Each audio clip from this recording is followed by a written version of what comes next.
छोटे से गांव में श्याम चाचा की छोले भटूरे की दुकान थी। उनकी दुकान बहुत छोटी थी, लेकिन स्वाद इतना लाजवाब था कि लोग दूर दूर से खाने आते थे। हर सुबह श्याम चाचा एक ही बात कहते थे, मेहनत का खाना सबसे मीठा होता है। एक दिन दोपहर में एक बूढ़ा यात्री उनकी दुकान पर आया।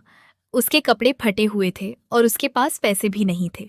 वह बोला, बेटा, 3 दिन से भूखा हूँ, क्या थोड़ा खाना मिल सकता है? श्याम चाचा बिना कुछ पूछे उसे गर्मा गर्म छोले भटूरे परोस दिए। बूढ़े ने पेट भरकर खाना खाया और जाते जाते कहा, तुम्हारी दयालुता का इनाम तुम्हें जल्द मिलेगा। यह सुनकर सब लोग हंसने लगे। अगली सुबह जब श्याम चाचा दुकान खोलने पहुंचे तो दरवाजे पर एक पुरानी लोहे की संदूक रखी थी। उसके अंदर 100 सोने के सिक्के थे। साथ में एक चिट्ठी थी। ये सिक्के उसी इंसान के लिए हैं जो बिना लालच के लोगों की मदद करता है। श्याम चाचा ने सिक्के घर नहीं ले गए। उन्होंने गांव के स्कूल की छत बनवाई, मंदिर के पास पानी का हैंडपंप लगवाया और गरीब बच्चों के लिए किताबें खरीद दी। गांव वाले उनकी और भी इज्जत करने लगे। लेकिन गांव में कालू सेठ नाम का एक लालची आदमी रहता था।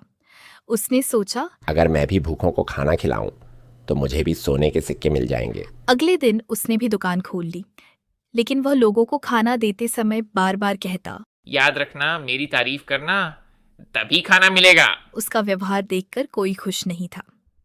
दिन बीतते गए लेकिन उसके दरवाजे पर कभी कोई संदूक नहीं आया। एक रात कालू सेठ ने सोचा कि श्याम चाचा के घर में जरूर खजाना छिपा होगा। वह चुपके से उनके घर पहुंचा, लेकिन वहां उसने देखा कि श्याम चाचा अपनी कमाई का हिसाब कर रहे थे। कमाई बहुत कम थी, फिर भी वे कुछ पैसे अलग रखकर बोले, ये पैसे कल उस विधवा अम्मा की दवा के लिए हैं। ये देखकर कालू सेठ को अपनी गलती का एहसास हुआ। अगली सुबह वह श्याम चाचा के पास गया और बोला, मुझे माफ कर दो, मैं सिर्फ पैसे के पीछे भागता रहा।